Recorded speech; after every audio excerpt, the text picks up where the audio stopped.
Ça va?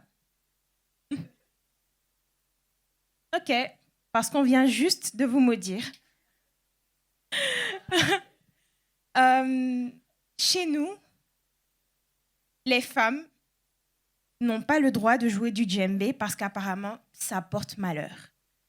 Mais vous inquiétez pas, c'est pas vrai.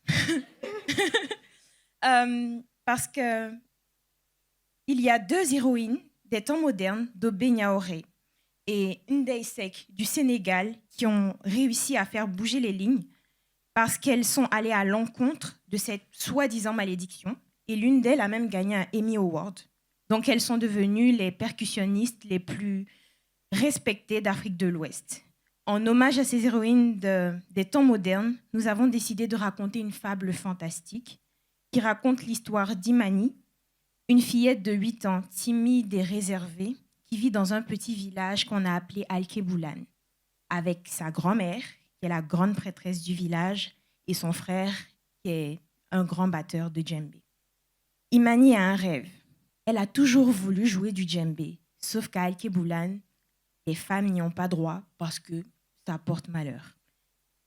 Lorsque survient la sécheresse, on demande à la grand-mère d'Imani de trouver une solution. Elle essaie plein de trucs qui ne fonctionnent pas. Et elle a l'idée de créer une potion pour communiquer avec le dieu de la pluie. Elle envoie alors sa petite fille chercher les ingrédients. Et au cours de son périple, elle fait la rencontre de Shadé, l'esprit et la mémoire de la forêt. Les deux se lient d'amitié.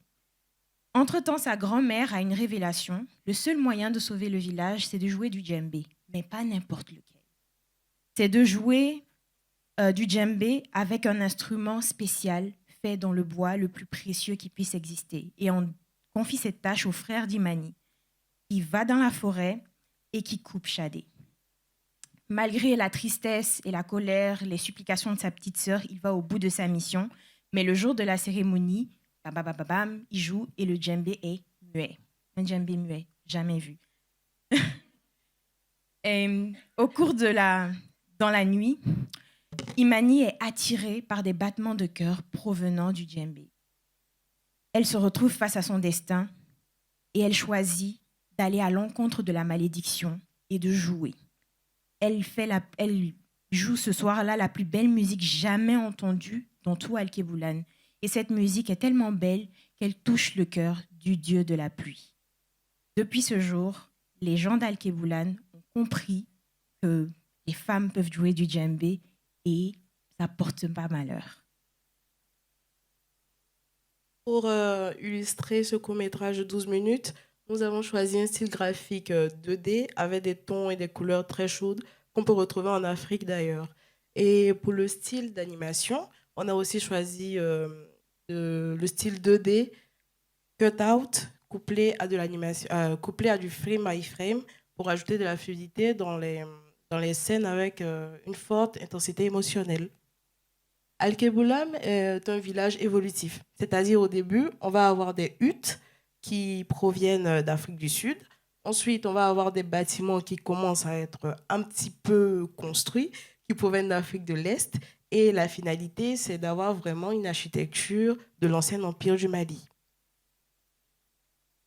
En ce qui concerne la forêt, elle est inspirée du parc national du Bonko qu'on retrouve chez nous en Côte d'Ivoire. Et l'ambiance et la musique jouent un rôle très particulier dans ce film. Tout au long du film, on aura une ambiance très djembé et on a voulu coupler ça avec de la musique classique pour accentuer le côté émotionnel. À ce jour, nous avons déjà un dossier de développement avec un traitement détaillé, l'univers de notre film, les personnages principaux, quelques personnages secondaires. Ce qu'on prévoit aujourd'hui, c'est d'approfondir l'univers ainsi que les personnages secondaires, de développer au niveau de la recherche de la divinité d'Enga, de faire une recherche, excusez-moi, une recherche au niveau de la musique et d'écrire un scénario. Pour ce faire, nous aurons besoin de prendre attache avec un sound designer pour créer cet univers mi-djembé, mi-musique classique qu'on vise. Et nous sommes intéressés par des producteurs et des diffuseurs qui souhaiteraient s'embarquer dans cette aventure avec nous. Et si nous avons fait battre votre cœur au rythme du djembé, vous pouvez prendre attache avec LFA ou à venir nous parler lors du pot après la présentation. Merci.